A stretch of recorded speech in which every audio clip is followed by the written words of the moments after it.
Has their own style. మీరు బేసిక్గా engineer కదండి, యూకేలో కూడా చదువుకుని వచ్చారు. ఇంత బాగా చదివి ఇంజనీర్ అయ్యిండి, బహుశా మీరు ఇంతకుముందు రిలయన్స్లో పనిచేసినట్టున్నారు, మంచి పొజిషన్లో ఉండి పాలిటిక్స్లోకి ఎందుకు అడుగు పెట్టారు? యాజ్ ఐ టోల్డ్, నాకేం ములాజా లేదు, అంటే మోజు లేదు దీని మీద.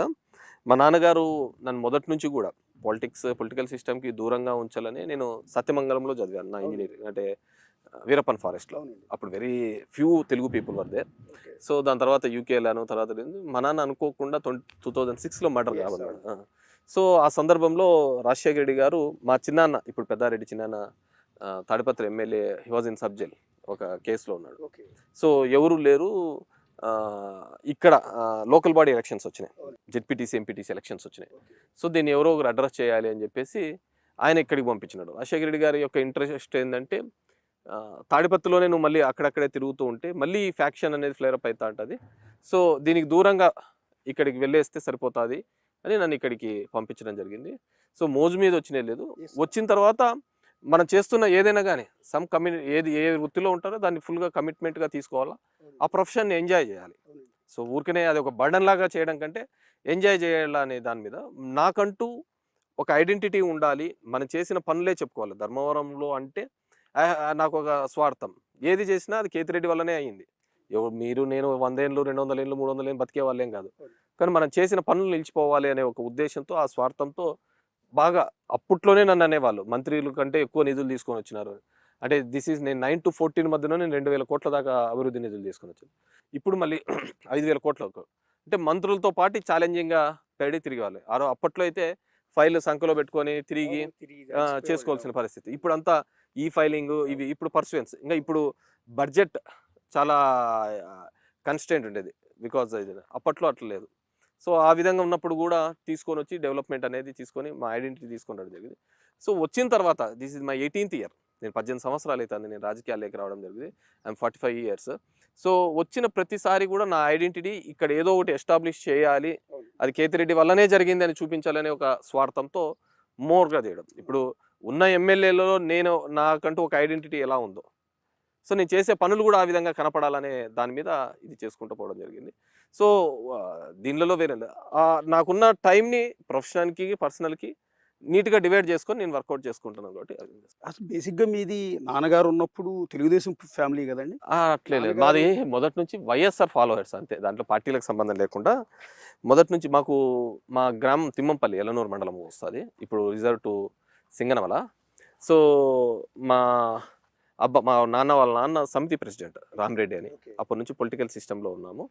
సో దాని తర్వాత మాకు పులివెందుల 7 కిలోమీటర్లు బార్డర్. సో మా నాన్నమ్మది పులివెందుల లింగాల మండలంలో వెల్దన్ల అనే ఊరు అనమాట. అప్పటి నుంచి కూడా వైఎస్ఆర్ ఫ్యామిలీతో బాగా అటాచ్డ్, అంటే ఇంక్లూడింగ్ మా నాన్న వాళ్ళ మ్యారేజ్కి కూడా వచ్చిన సందర్భం, అంటే అతను డాక్టర్గా ఉన్నప్పటి నుంచి కూడా మా ఫ్యామిలీకి బాగా అటాచ్ వైఎస్ఆర్. సో ఈ గ్రూప్ పాలిటిక్స్ జరుగుతున్నప్పుడు, అప్పుడంతా గ్రూప్ పాలిటిక్సే కదా, విజయభాస్కర్ రెడ్డి వర్గం, జనార్దన్ రెడ్డి వర్గం, రాజశేఖర రెడ్డి వర్గం, చెన్నారెడ్డి వర్గం, ఈ గ్రూప్ పాలిటిక్స్ ఉన్నప్పుడు మేము వైఎస్ఆర్ ఫ్యామిలీ సైడ్ మొదటి నుంచి ఉండడం జరిగింది. 94లో అప్పుడు విపరీతమైన తెలుగుదేశం గాలిలో మాకు టికెట్ కూడా, మేము వైఎస్ఆర్ గుంపులో ఉన్నప్పుడు కూడా మాకు టికెట్ ఇప్పలేకపోయినారు రాజశేఖర రెడ్డి, బికాస్ ఆఫ్ ఆ గ్రూపిజంలో. అంటే అప్పుడు పిసిసిగా సిఎల్పిగా 26 మందే గెలిచారు.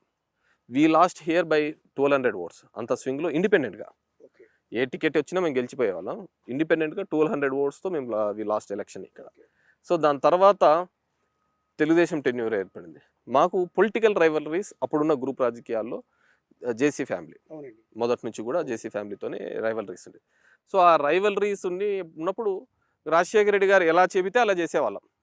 టీడీపీకి పోమంటే టీడీపీకి పోయినా, దీనికి పోమంటే దీనికి పోయినా, దీనికి రమ్మంటే దీనికి, అట్లా జరుగుతూ పోయినది ఆ రోజున్న గ్రూప్ రాజకీయాలు. అంటే నాన్నగారి హత్య జరిగిన రోజు యాక్చువల్లీ ఆ బ్రేకింగ్ న్యూస్ నేను కూడా ఫాలో అయ్యాను, ఆ రోజు న్యూస్ కూడా కవర్ చేశాను కాబట్టి నాకు ఐడియా ఉంది. తాడిపత్రి బస్ స్టాండ్లో అనుకుంటా, బహుశా రైల్వే స్టేషన్లో హత్య జరిగింది. సో ఆ సందర్భంలో వచ్చింది ఏంటి అంటే, తెలుగుదేశం పార్టీ నేత, అవును exactly, I'll come to that. 94లో ఓడిపోయిన తర్వాత 99లో మళ్ళీ ఎమ్మెల్యేగా అయినాడు, కాంగ్రెస్లో ఎమ్మెల్యే అయినాడు 99 to 2004. సో అయిన తర్వాత మాకు ఉన్న దాని మీద ఎప్పటి నుంచి ఒక కసి, వాళ్ళని ఓడించాలా అనేది మా ఇది అనమాట. దాన్ని దృష్టిలో ఉంచుకొని అప్పటికి మా నాన్నకు renal problem, kidney problem, high diabetic kidney problem ఉంది. Is about to go to renal transplant, kidney ట్రాన్స్ప్లాంట్కి వెళ్ళాలి. సో ఆ ఎలక్షన్స్లో 2004లో we contested from Telugu Desam from Tadipatri. Being a Congress MLA 99 to 2004 ఉన్నప్పటికీ కూడా వాళ్ళని ఎట్టి పరిస్థితుల్లోనూ ఓడగొట్టాలా అనే ఉద్దేశంతో, సో ఇంక ఎమ్మెల్యే ఏదైతే అయిపోయినామా ఇంకా నెక్స్ట్ టార్గెట్ వాళ్ళే అనే ఉద్దేశంతో అక్కడ పోయి కంటెస్ట్ చేయడం జరిగింది 2004లో. కంటెస్ట్ చేసిన తర్వాత వైఎస్ఆర్ గారి స్వింగ్, కాంగ్రెస్ గాలి బాగా ఉండే 2004లో ఫస్ట్ టైం అయినప్పుడు వైఎస్ఆర్ గారు. We lost the election by 5,000 votes. అక్కడ అంత స్వింగ్ లో నాన్నగారు తెలుగుదేశం పార్టీ నుంచి పోటీ చేశారు, జేసీ దివాకర్ రెడ్డి కాంగ్రెస్ నుంచి పోటీ. So we lost by 5,000 votes. అప్పుడు ఏదో చిన్న గొడవలు అన్నీ జరిగి ఓడిపోయిన తర్వాత ఇమ్మీడియట్ గా 5 ఆ ప్రాంతంలో ద ట్రాన్స్ప్లాంటేషన్ డన్. మా నాన్నకు కిడ్నీ ట్రాన్స్ప్లాంటేషన్ మా అత్తనే ఇచ్చింది, నాన్న సిస్టర్ ఇచ్చింది. అది కూడా ఫెయిల్యూర్ అయింది. Kidney transplant fail, that the part of surgery టైప్లో హైపర్ టెన్షన్, బీపీ అవన్నీ కంట్రోల్ కాక అది ఫెయిల్ అయిపోయి నియర్లీ 1 year దాకా హాస్పిటల్లోనే స్పెండ్ చేసినారు. 4 రీనలు అంతగా ఉండరు అనమాట. Is tough guy. స్పెండ్ చేయడం జరిగింది. స్పెండ్ చేసిన తర్వాత మేము కాంగ్రెస్ పార్టీలోకి, అంటే మాకున్న అనుబంధంతో వైఎస్ఆర్తో కాంగ్రెస్ పార్టీలోకి మళ్ళీ వస్తాడు ఇతను, మళ్ళీ వస్తే మళ్ళీ ఇవన్నీ అవుతాయి, సూర్యుడు వస్తే మళ్ళీ ఇబ్బంది అవుతుందని చెప్పేసి హీ వాజ్ అలోన్. మా అమ్మ వాళ్ళు షిరిడీకి వెళ్ళారు, మేము హైదరాబాద్లో ఉన్నాము. హీ వాజ్ ట్రాన్స్ప్లాంట్, అంటే ఒకరి చెయ్యి పట్టుకోలేనిదే కూడా నడవలేని పరిస్థితి మా నాన్న. ఒకరి చెయ్యి పట్టుకుంటే కూడా నడవలేని పరిస్థితి. సో మళ్ళీ ఇలా మళ్ళీ వస్తే మళ్ళీ ఇబ్బంది అవుతుందనే సందర్భంలో నాన్నను రైల్వే స్టేషన్లో మర్డర్ చేయడం జరిగింది. సో అది అయిపోయిన కపుల్ ఆఫ్ మంత్స్కి మళ్ళీ వైఎస్ఆర్ గారు పిలిపించి, సరే ఇంక ఈ ఫ్యాక్షన్ని ఇక్కడికి క్లోజ్ చేస్తాము, వద్దు ఇంకా జరిగినదంతా గతానికంతా, అంటే నెక్స్ట్ జనరేషన్కి అవన్నీ ఉండకూడదు అనే ఉద్దేశంతో తీసుకొని వచ్చి నన్ను ఇక్కడికి తీసుకొని రావడం జరిగింది. మీరు అంటే నాన్నగారి హత్య, నాన్నగారు అప్పట్లో సరే అప్పుడు గొడవలు, ఇక్కడున్న ఫ్యాక్షనిజం, ఇవన్నీ ఈ ఫ్యాక్షన్ గొడవలో నాన్నగారిని కోల్పోయిన పరిస్థితుల నేపథ్యంలో మీరు కంప్లీట్ ఆ ఫ్యాక్షనిజానికి దూరంగా ఉన్నారా? అవును, దెర్ ఇస్ నో, అంటే ఆ వ్యవస్థనే పూర్తిగా విశ్వసించకుండా, అంటే మా నాన్న ఎప్పుడు అనేవాళ్ళు, వి నో హిమ్ వెరీ, చూసేవాళ్ళం ఎప్పుడు కూడా ఒక హ్యాపీ లైఫ్ కానీ సాటిస్ఫాక్షన్ లైఫ్ అని కానీ అలా ఉండేది కాదు. హీ లాస్ట్ పర్సనల్ లైఫ్ కూడా తను వదులుకోవాల్సిన పరిస్థితి. పొలిటికల్గా కూడా రోజు ఏదో ఒక ఇబ్బందులు, అంటే మేము చిన్నప్పటి నుంచి చూసేవాళ్ళం.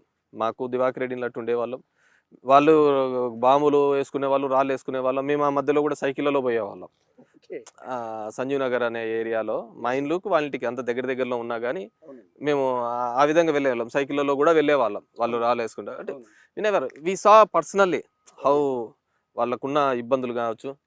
సో నన్ను ఇక్కడికి వచ్చిన తర్వాత మనం చదువుకున్న వాళ్ళగా అంతంత చదువుకున్న వచ్చిన తర్వాత ఫ్యాక్షన్ అనే ఒక పెనుభూతం